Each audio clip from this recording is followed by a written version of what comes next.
Les invito en esta mañana a abrir la palabra del Señor para gozarnos en ella. En la epístola del apóstol San Pablo a los Romanos, el capítulo 5.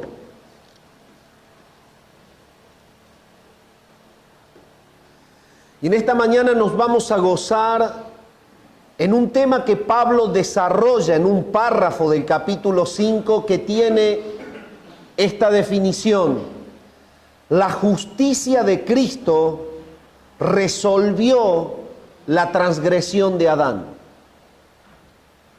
La justicia de Cristo resolvió la transgresión de Adán. Vamos a leer para esto todo el capítulo 5 y nos vamos a dedicar a desarrollar desde el versículo 12 en adelante. Dice: justificados pues por la fe, tenemos paz para con Dios por medio de nuestro Señor Jesucristo, por quien también tenemos entrada por la fe a esta gracia en la cual estamos firmes y nos gloriamos en la esperanza de la gloria de Dios.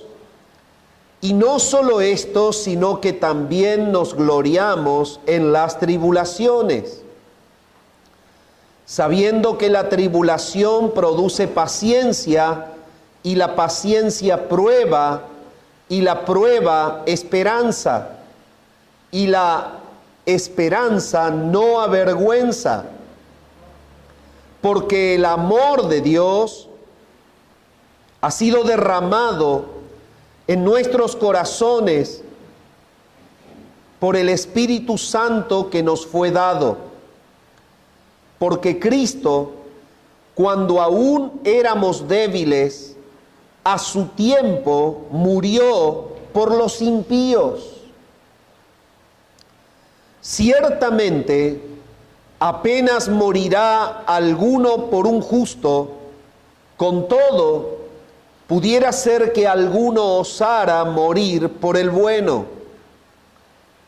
Mas Dios muestra su amor para con nosotros, en que siendo aún pecadores, Cristo murió por nosotros.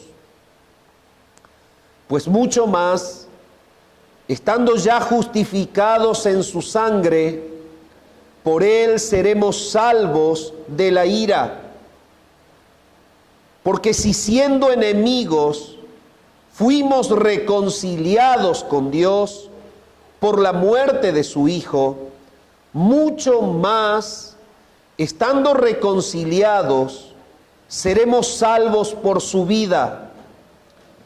Y no solo esto, sino que también nos gloriamos en Dios por el Señor nuestro Jesucristo, por quien hemos recibido ahora la reconciliación. Y una vez que el apóstol hace esta presentación tan magistral de la salvación que es por la fe en Cristo y que trae como resultado una justicia plena delante de Dios, logrando lo imposible, reconciliar a un justo Dios santo con un hombre pecador, perverso, impío. Esto es lo imposible. Esta es la distancia que no se puede acercar. Y no se puede acercar porque hay en la humanidad una debilidad característica. Por eso es que Pablo está haciendo notar que el hecho de ser débiles es ser pecadores. Y esto es lo que hemos leído. Cuando aún éramos débiles, a su tiempo murió por los impíos. Esta debilidad Pablo la confirma más adelante y dice en el versículo 8: mas Dios muestra su amor para con nosotros en que siendo aún pecadores, Cristo murió por nosotros. Entonces, Pablo está desarrollando esta verdad. El humano está afectado por una debilidad natural, es el pecado mismo, es una condición en la cual está el humano totalmente muerto en una prisión de la cual no puede salir, y a esto la palabra le llama debilidad. Alguien que quizás quiere recuperar su libertad, pero se siente débil porque los barrotes de la cárcel son más fuertes que la potencia de su brazo. No puede salir. Y Pablo está diciendo, hay una justicia que viene como don, por gracia. Se ha superado el problema de la incapacidad del humano en que pueda realmente ser justificado delante de Dios. Esta debilidad, esta incapacidad, esta imposibilidad abre el plano de la gracia, porque si la salvación tiene un propósito final, es la gloria del que salva, no el engrandecimiento del salvado. La salvación tiene como propósito la gloria del que salva, no el enaltecimiento del salvado. Y la palabra claramente entonces conecta un párrafo con el otro, cuando define en el primer párrafo el resultado de la justificación, y la justificación es plena porque dice más abajo, consigue lo imposible, que hemos sido reconciliados con Dios por medio de la muerte de su Hijo. Este es el resultado. Hay una reconciliación. Nuestra condición natural por la cual se nos llama débiles es una enemistad permanente para con Dios. Lo viene desarrollando Pablo. Lo muestra en el capítulo 1. Habla de la perdición y de la perversión del hombre. Habla justamente de la manifestación de esta debilidad, por más que el hombre hace el esfuerzo, se deleita con los que pecan. Pero viene desarrollando la gracia de Dios en la persona de Cristo y llega a un punto en donde quiere mostrar que la justicia recibida como don por medio de Cristo le puso punto final a la transgresión de Adán. Y la manera en la que demuestra esta verdad es haciendo justamente una comparación entre Adán y Cristo. Es como trazar un paralelo y poder entender que el plan redentor de Dios permitió que el pecado existiese para que al introducirse el pecado en la raza y provocarse por el pecado la muerte del humano, Él pudiese exaltar la gloria de su misericordia, la gloria de su amor, salvando pecadores para su gloria. Entonces, Él traza dos paralelos: la realidad de la transgresión de Adán y sus consecuencias, la realidad de la obediencia de Cristo y su consecuencia, para que veamos que verdaderamente la justicia que trae Cristo le puso punto final a la transgresión de Adán. Entonces, Pablo está cerrando el primer párrafo en el versículo 11 y dice, y no solo esto, sino que también nos gloriamos en Dios por el Señor, nuestro Jesucristo, por quien hemos recibido ahora la reconciliación. Pablo está llevando al lector a comprender la maravilla de la salvación. Estabas muerto en tu delito, en tu pecado. Eras incapaz de reconciliarte con Dios. Eras incapaz de salir de tu propia muerte. El hombre es incapaz de que pueda perdonarse a sí mismo. el hombre es incapaz de poder soltarse de la práctica permanente del pecado en la que está, si no lo salva Dios por gracia. Entonces, lo que hace ahora en el segundo párrafo es conectar esta idea, lo que viene diciendo, con el contraste entre Adán y Cristo. Por tanto, como el pecado entró en el mundo por un hombre, y por el pecado la muerte, así la muerte pasó a todos los hombres por cuanto todos pecaron. Pues antes de la ley había pecado en el mundo, pero donde no hay ley, no se inculpa de pecado. No obstante, reinó la muerte desde Adán hasta Moisés, aún en los que no pecaron a la manera de la transgresión de Adán, la cual es figura del que había de venir. Es que Dios ya tiene pensado este paralelo, lo tiene pensado desde la eternidad. La redención es un plan eterno. Dios ha permitido el pecado para exaltarse a sí mismo salvando pecadores. Y la palabra entonces muestra claramente esto cuando el Espíritu lleva a Pablo a mostrar este contraste entre Adán y Cristo. Lo que primero hace es mostrar cómo es que el pecado entró en la humanidad y el efecto que provocó la transgresión de un hombre, para después exaltar a Cristo, mostrando el resultado superior de su muerte en la cruz, que justifica al pecador y que le pone punto final a este resultado tan caótico que fue la muerte que se introduce al mundo por el pecado de Adán. Este es el propósito del contraste. Hace un paralelismo para exaltar la gloria de su plan de redención, que es el hecho de justificar en Jesucristo como un don de gracia, justificar al pecador en la muerte de un justo, su Hijo Jesús. Entonces, Pablo lo que está haciendo es trazar el paralelo y marca la primer línea en la hoja. Y la primer línea tiene un punto de inicio, estas líneas paralelas. Tiene un punto de inicio en la historia, la introducción del pecado en el mundo y sus consecuencias. Eso es lo que dicen estos primeros 3 versículos. Y lo detalla de esta forma: por tanto.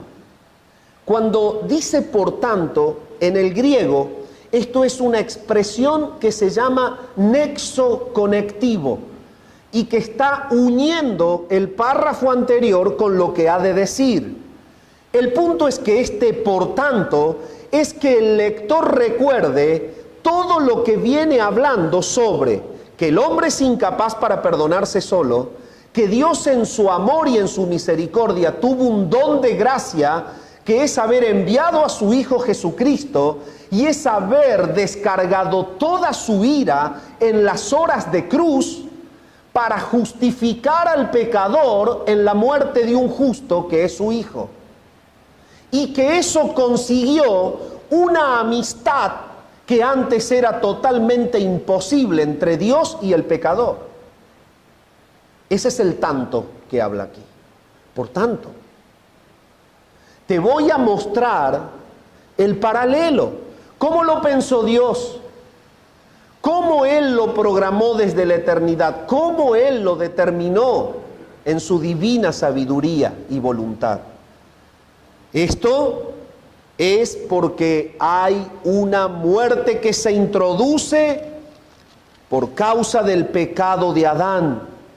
Y dice así: por tanto, como el pecado entró en el mundo por un hombre, y por el pecado la muerte, así la muerte pasó a todos los hombres por cuanto todos pecaron.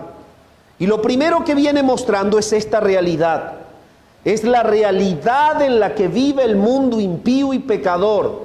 es la realidad de nuestro sistema universal, un sistema corrupto y totalmente impío que tiene como consecuencia la muerte espiritual de aquellos que están naciendo en el mundo. El pecado entró en el mundo por un hombre. Cuando habla de pecado, no se refiere a un pecado en particular, sino que se refiere a este estado de transgresión permanente que el humano por naturaleza practica ante Dios. Es el pecado.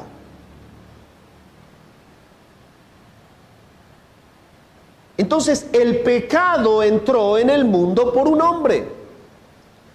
Para entender esto tenemos que irnos a Génesis, allí en el capítulo 3, cuando Dios había dejado determinado que de todo árbol podían comer, pero que del árbol de la ciencia del bien y del mal ellos no podían comer, porque el día que de él comieren iban a morir. Entonces Pablo comienza a trazar el paralelo para que entendamos la gloria de la salvación, la grandeza del triunfo de la cruz, para que entendamos que Cristo ha podido reconciliar lo irreconciliable. Y entonces está mostrando el estado del mundo. Entró el pecado por un hombre. El hecho de que se haya introducido el pecado en el mundo significa que este mundo está totalmente sujeto a una ley de rebeldía y de transgresión. Y usted lo puede observar en las personas. Lo puede observar mirando las notas televisivas: rebeldía, transgresión, amor por el pecado, pasión por llamar bueno lo que es malo y pasión por silenciar lo bueno para que se grite lo que es malo. Esto es el mundo. Pecado, transgresión. A esto responde la ideología de género, a esto responde la exaltación de los llamados matrimonios, cuando en realidad son uniones ilícitas delante de los santos ojos de Dios. Hombres con hombres, mujeres con mujeres, cometiendo en la intimidad actos aberrantes que serán objetos de una eternidad de condenación. Esto es el pecado, es la transgresión. El pecado entró en el mundo por un hombre. Ahora la raza humana, por una cuestión genética, viene procreándose con este estado de transgresión, de rebeldía, que es muerte delante de Dios. Por eso el salmista David decía en el Salmo 51, yo de una cosa estoy seguro, que en maldad he sido formado y que en pecado me concibió mi madre. Por lo tanto, la palabra muestra que desde que el pecado entró por Adán, todos los bebés que fueron naciendo bajo este estado de rebeldía y de transgresión, y la Biblia claramente lo muestra cuando de los hijos de Adán se cometió el primer crimen. Caín mató a su hermano Abel porque lo envidió. ¿Quién le enseñó esto? Su estado de muerte, su transgresión, su pecado, su maldad.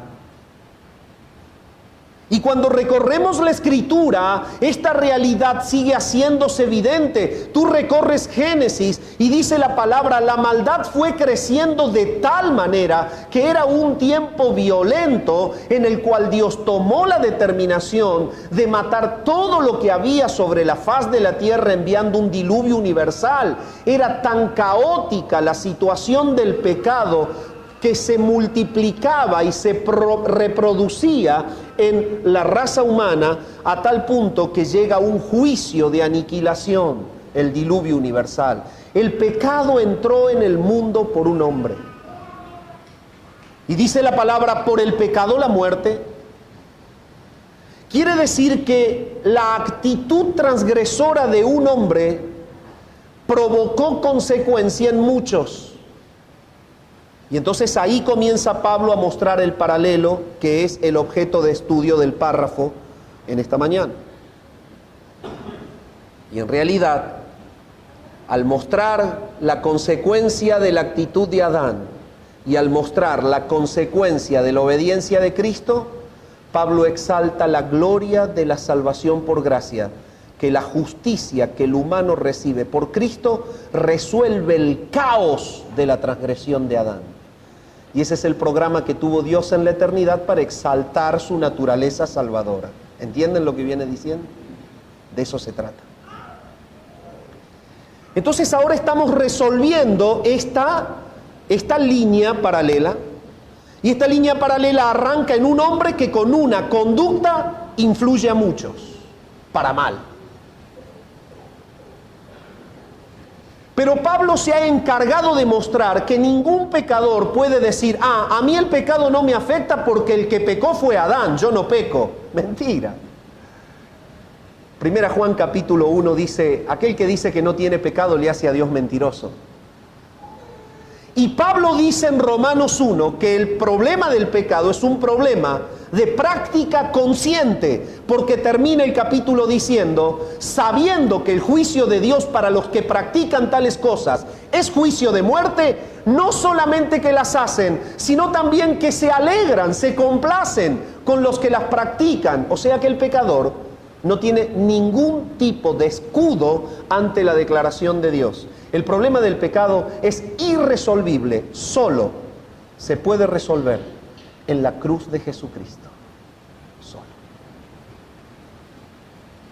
Hacia eso nos lleva Pablo, a exaltar la gloria de la cruz. Entonces, por el pecado entra la muerte. La muerte tiene un triple sentido aquí. En primer lugar, cuando entra el pecado por la transgresión de Adán, el humano comienza a envejecer y es imposible que pueda perdurar en la creación material indefinidamente. Su cuerpo se comienza a deteriorar de tal manera que en algún momento no aguanta la posesión del espíritu y el alma. Entonces se produce en un punto final la unión de la parte espiritual del hombre con la parte material y la persona se muere. ¿Qué es esto? La muerte física. Eso es porque el deterioro material del cuerpo no soporta la vida, lo inmaterial del alma y del espíritu. Entonces en algún momento se separa. El hombre muere. El hombre muere. La mujer muere. Los niños mueren. Los viejos mueren. Los de la edad plena mueren, no sabemos cuándo, pero la muerte es una sentencia. Entonces, esta es la muerte. Hebreos capítulo 9, versículo 27 detalla esta muerte. Dice, está establecido para los hombres que mueran una sola vez. Pero el texto no termina allí, dice, y después de esto el juicio. Este es el plan de Dios. Entonces, cuando dice aquí Romanos que entró por el pecado la muerte, se refiere en primer lugar a esa muerte.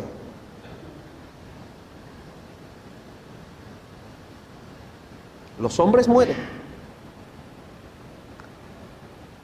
Y quisiera en esta mañana llevarte una reflexión. Naturalmente, y como una reacción propia, el humano ama la vida. Porque conserva destellos de aquel estado original.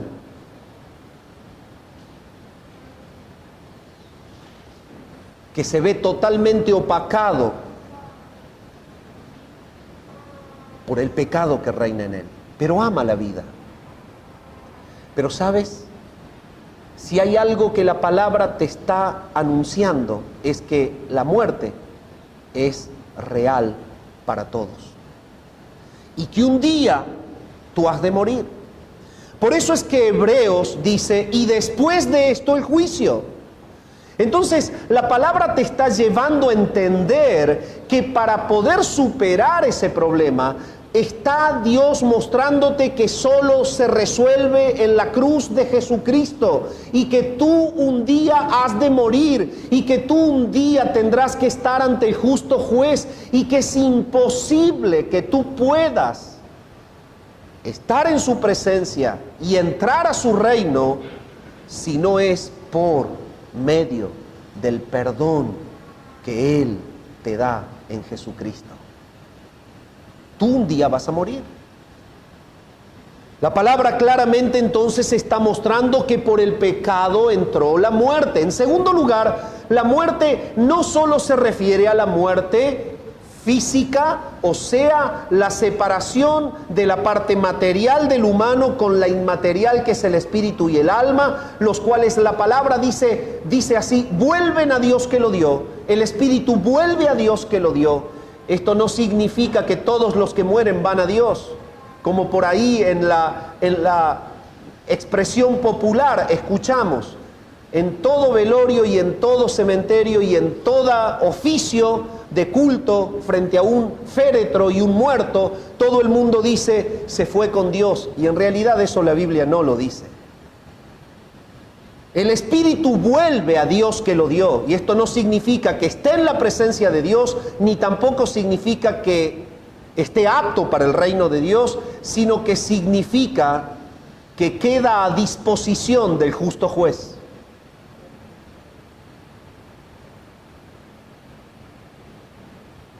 Entonces la palabra es clara: hay una muerte, hay una separación, ¿sí?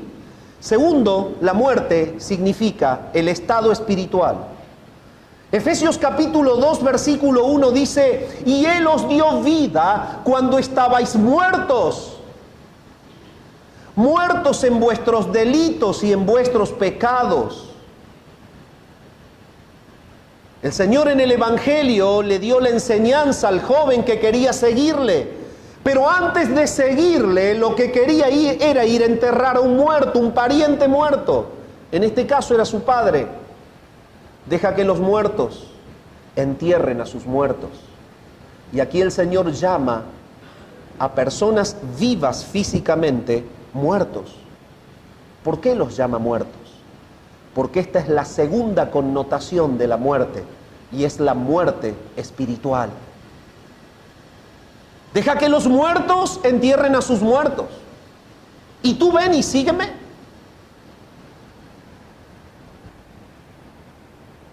También en el Evangelio escuchamos la expresión: he aquí ha llegado la hora y ahora es cuando los muertos oirán la voz del Hijo de Dios, y los que lo oyeren vivirán.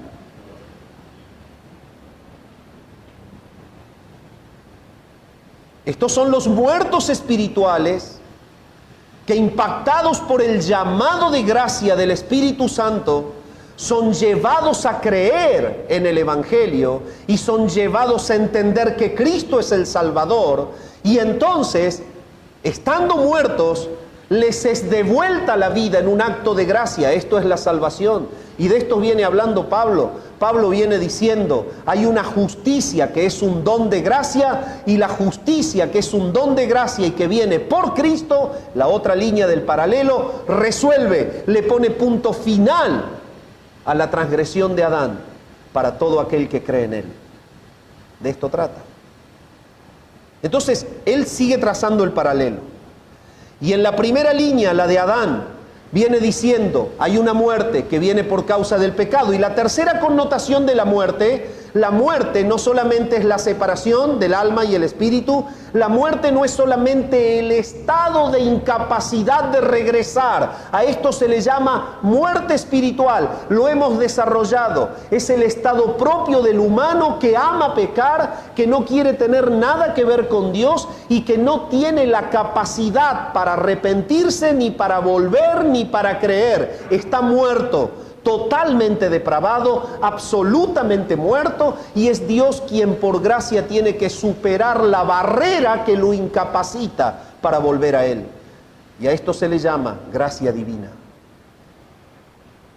En tercer lugar, la muerte significa muerte eterna.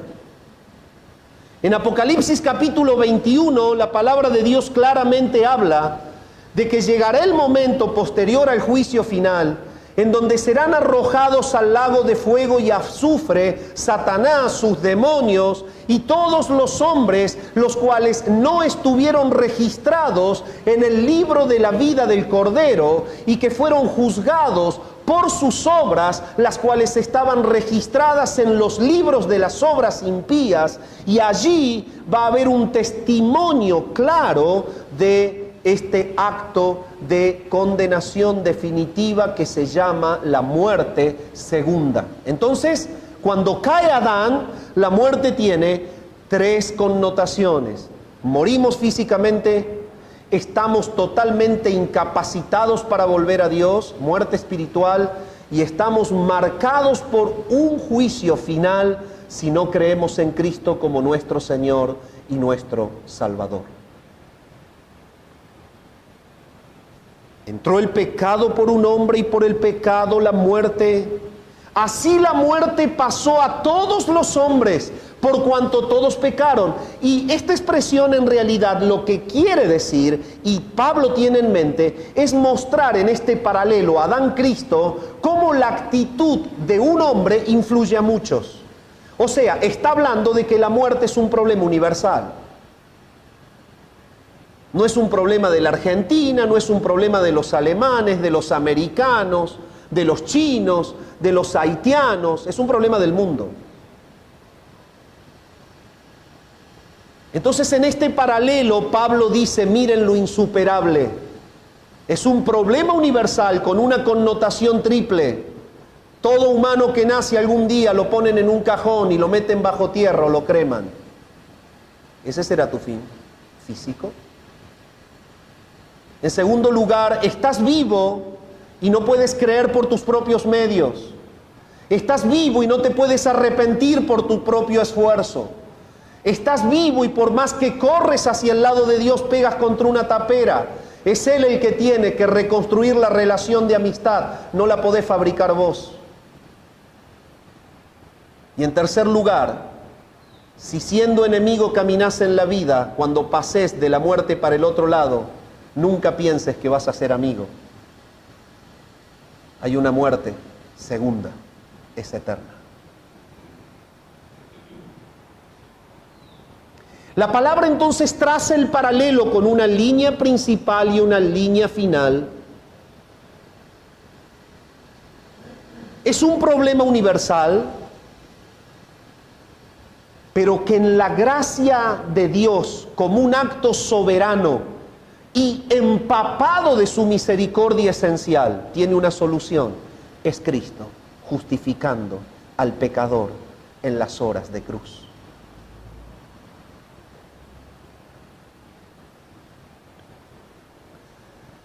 Y entonces, Pablo explica esto. Dice lo siguiente: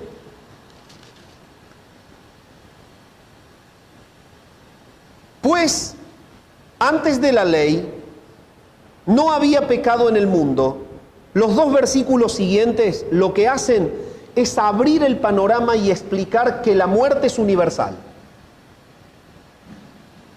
que no está condicionada a tiempos, sino que abarca desde la caída de Adán hasta nuestros días.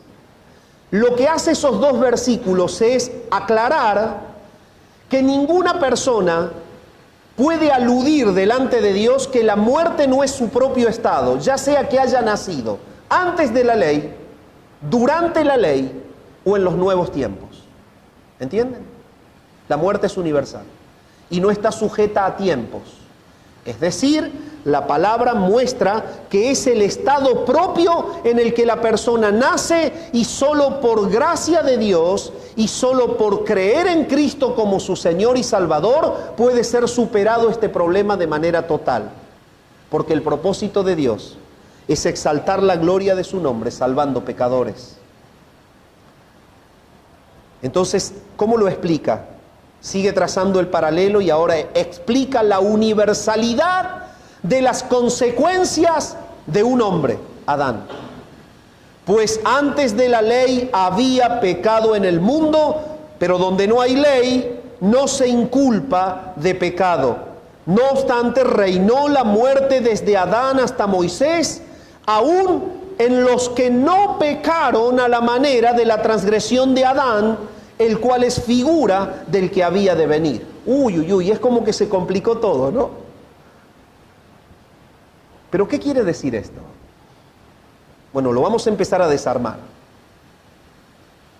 Miren, antes de la ley, o sea, el tiempo entre la caída de Adán y Moisés, está hablando de eso. ¿Qué pasaba con los hombres en ese tiempo? Dice, había pecado en el mundo. ¿Cómo eran los hombres en ese tiempo? Pecadores, malos. ¿Qué se te puede ocurrir que hacían? Todo lo depravado que se hace hoy y peor.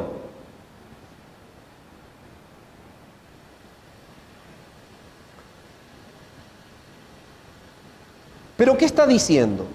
Pero donde no hay ley, no se inculpa de pecado. Entonces este texto lo agarran muchos totalmente descontextualizado y dicen, bueno, listo. Ellos no eran inculpados. Aquí el hecho de inculpar no significa que ellos no tenían las consecuencias de la actitud de Adán, sino que, como la ley era un registro escrito, en donde Dios detallaba todo lo que Él mandaba para que el hombre obedezca, era como un señalador, ¿sí? La ley era como un señalador que hacía resaltar todas las transgresiones que el hombre cometía cuando desobedecía cada precepto de la ley. Entonces, el hecho de que en el tiempo desde Adán hasta Moisés no haya habido una ley escrita, significa que no había líneas escritas que denunciaran el pecado que se cometía. Pero no significa que el hombre en ese tiempo no pecaba y no significa que el hombre en ese tiempo no estuviese perdido por su pecado. Significa simplemente que al no haber una ley escrita, no había un señalamiento de la transgresión que se refería a cada mandato que el hombre transgredía. Nada más que eso. ¿Me expreso?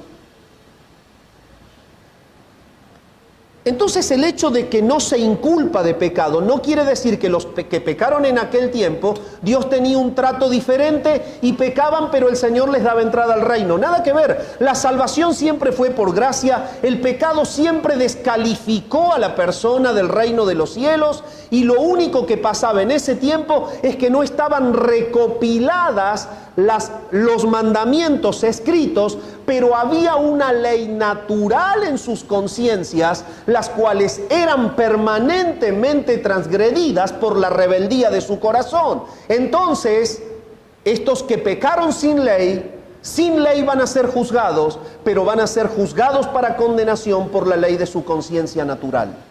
Eso significa.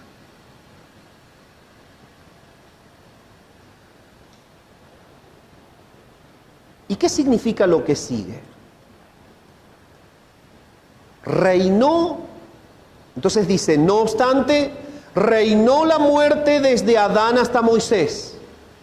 Entonces no hubo salvación, dicen algunos. Esas son las interpretaciones más comunes. La primera que dije, los que pecaron antes el Señor no los inculpa. Primer error, está aclarado. Eran pecadores y perdidos. Segundo error, reinó la muerte desde Adán hasta Moisés. Entonces no había salvación en aquel tiempo, se perdieron todos, pobre gente. ¿Y tú no piensas en la salvación de Enoc, séptimo desde Adán? Cuando está registrado en Judas que Enoc predicó la venida de Cristo, Cristo era su Señor, Cristo era su Salvador. ¿Tú no piensas en la salvación de Noé? ¿Tú no piensas en que él fue regenerado por el Espíritu y fue salvo? ¿Tú no piensas en la salvación de Melquisedec? ¿Tú no piensas en la salvación de los antiguos? Acá no está hablando de que no haya gracia en el tiempo de la antigüedad. Aquí está hablando de que reinó la muerte desde Adán hasta Moisés, diciendo justamente que el pecado había reinado en el corazón del hombre y que ellos transgredían la ley natural de sus conciencias y entonces eran pecadores iguales. No obstante, reinó la muerte desde Adán hasta Moisés, aún en los que no pecaron a la manera de la transgresión de Adán, el cual es figura del que había de venir. Y esto se complica más, parece. ¿Quiénes son los que no pecaron a la manera de la transgresión de Adán? ¿Y cuál es esta manera si el pecado es pecar? ¿Qué está diciendo? ¿Quiénes son los que no pecaron a la manera de la transgresión de Adán? Ellos. Todos los que pecaron desde Adán hasta Moisés. ¿Y por qué es a la manera de la transgresión de Adán? Porque ellos no pecan a la manera de la transgresión de Adán por un simple motivo. Porque Adán fue advertido por la ley de Dios cuando él le dijo no lo hagas. Entonces, al no llegar el tiempo de la ley, todos los que pecaron desde la advertencia de Adán hasta Moisés, que registró todas las advertencias legales de Dios, todos esos en ese tiempo pecaron a una manera diferente a la manera de la transgresión de Adán, que transgredió el mandato original. Esto no significa que no pecaron y esto no significa que no se pierdan. Y esto no significa que el Señor nos salve por gracia a quienes creen en Cristo. Significa que no pecaron a la manera de la transgresión de Adán, el cual es figura del que había de venir. Y el que había de venir es Cristo. Y acá comienza Pablo a comenzar con su lápiz imaginario a trazar la otra línea paralela. Ahora va a hablar de Cristo. Ahora va a hablar de cómo Dios planificó la salvación en Cristo en todos los tiempos. Ahora él va a hablar cómo se justifica el pecador cuando cree en Cristo. Y ahora va a hablar de cómo es el poder que Cristo tiene cuando muere por el impío.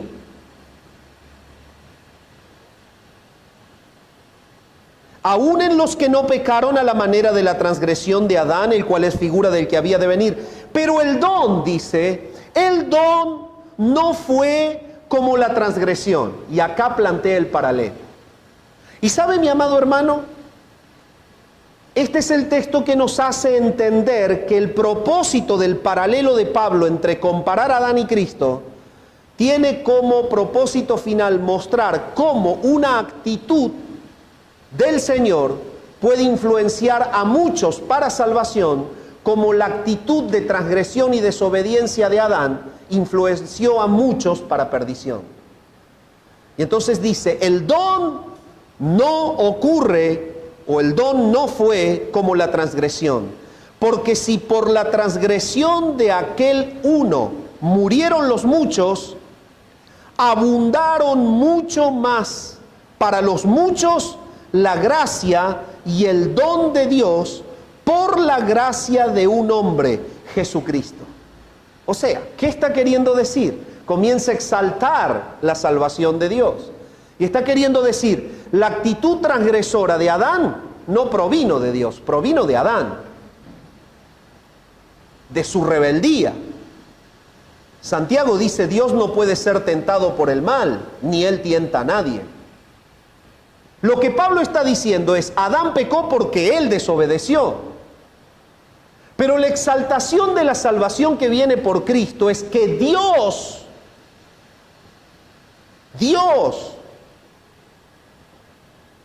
otorga el don de la justicia a los que han pecado.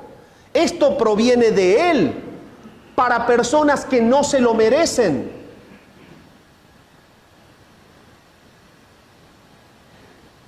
Eso es lo que está diciendo. Y entonces se empieza a exaltar la otra línea del paralelo y a decir, si se le pone un punto final al pecado es Cristo. Lo fue desde Adán y lo es hasta hoy. El propósito salvador de Él es en su Hijo Jesucristo. Por eso fue llevado a la cruz. Y por eso justamente en Él y en esas horas de cruz juzgó el pecado de los que creen en Él. Entonces, ¿qué está diciendo? Dice que el don no fue como la transgresión, porque si por la transgresión de aquel uno murieron los muchos, la influencia negativa, una conducta rebelde, la de Adán, trajo consecuencias de muerte a muchos. Pero hay una superioridad que la actitud obediente de Cristo es don de justicia.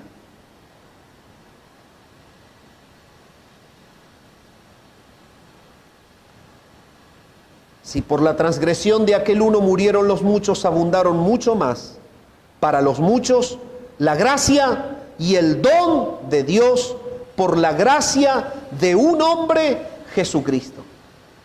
Esto es gracia. Es gracia que Dios en la eternidad, antes de que Adán fuese creado, dice Pedro que ya había elegido a Cristo para que Él sea nuestro Redentor.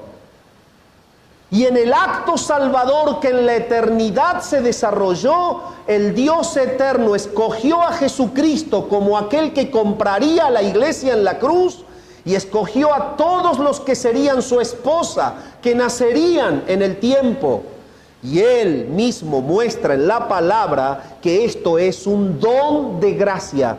El don de gracia está en que Dios quiso, antes de que el pecado ocurriese en la tierra, salvar a pecadores para llevarlos a su gloria.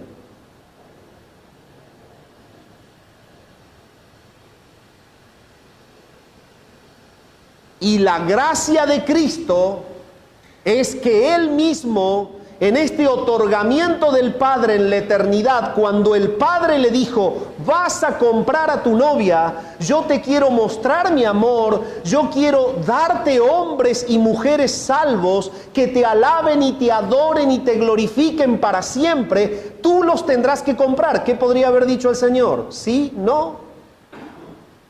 Pero la voz está en Hebreos capítulo 10. ¿No te agradaron la grosura de los carneros? ¿No te agradaron los sacrificios? Me preparaste cuerpo. Esto fue en la eternidad. Mas he ahora que, he aquí yo vengo. Yo vengo, o sea, se lo dice allá, antes de la encarnación, para hacer tu voluntad, como en el rollo del libro está escrito de mí. Entonces esto quiere decir que la respuesta del Hijo al Padre es gracia. Y la actitud del Padre hacia el Hijo es gracia.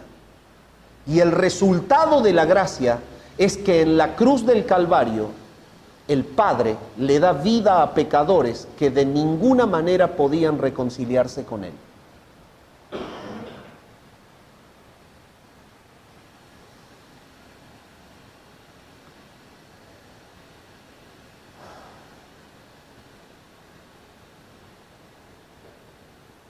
¿Qué sigue diciendo? Qué dulce que es la palabra. Y qué dañino que es el reloj.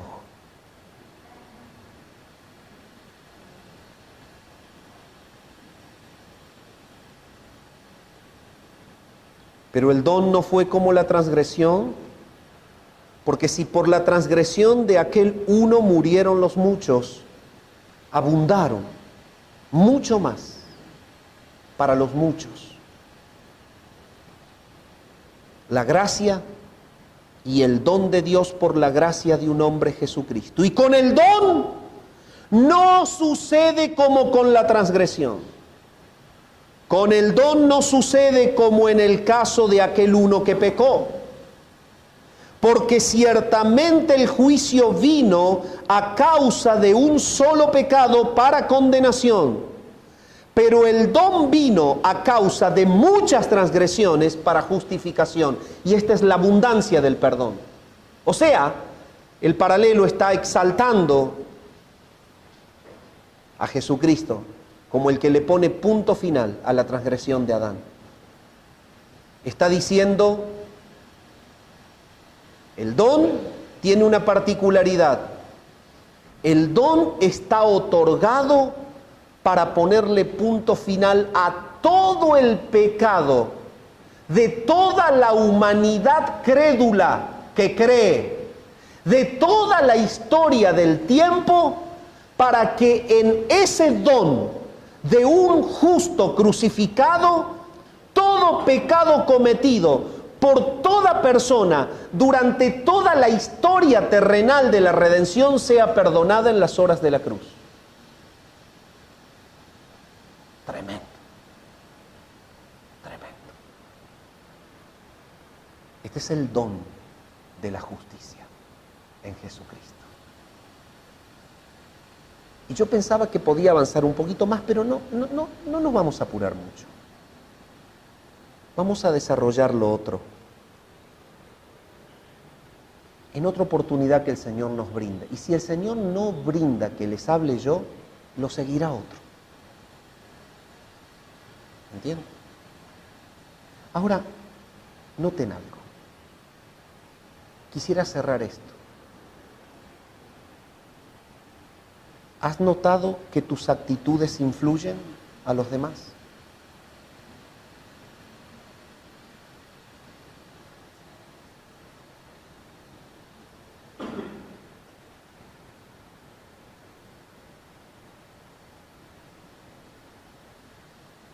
El Señor está llevándonos en esta mañana a entender que somos hijos de luz. Que la actitud de Cristo ha influido en que el don de la gracia haya superado y puesto punto final a todas nuestras transgresiones. Pero en la palabra claramente nos dice: andad como hijos de luz, porque sois hijos de luz. Debéis andar como hijos de luz. El punto es que nosotros venimos por la influencia de la obediencia de uno que nos trajo la vida, pero nuestra vida influencia a otros que deben conocer a Cristo en nosotros. Y ese es el punto. Si venimos de la luz, debemos ser conscientes que nuestra salvación es un trofeo de gracia del Padre para con el Hijo. Cada salvo es un trofeo de gracia que el Padre le entregará al Hijo en el reino eterno, pero cada hijo de luz es una antorcha encendida en medio de las tinieblas de la perversión del mundo. Y cada conducta santa que tú tienes influye a otros para que vean en ti a Jesús.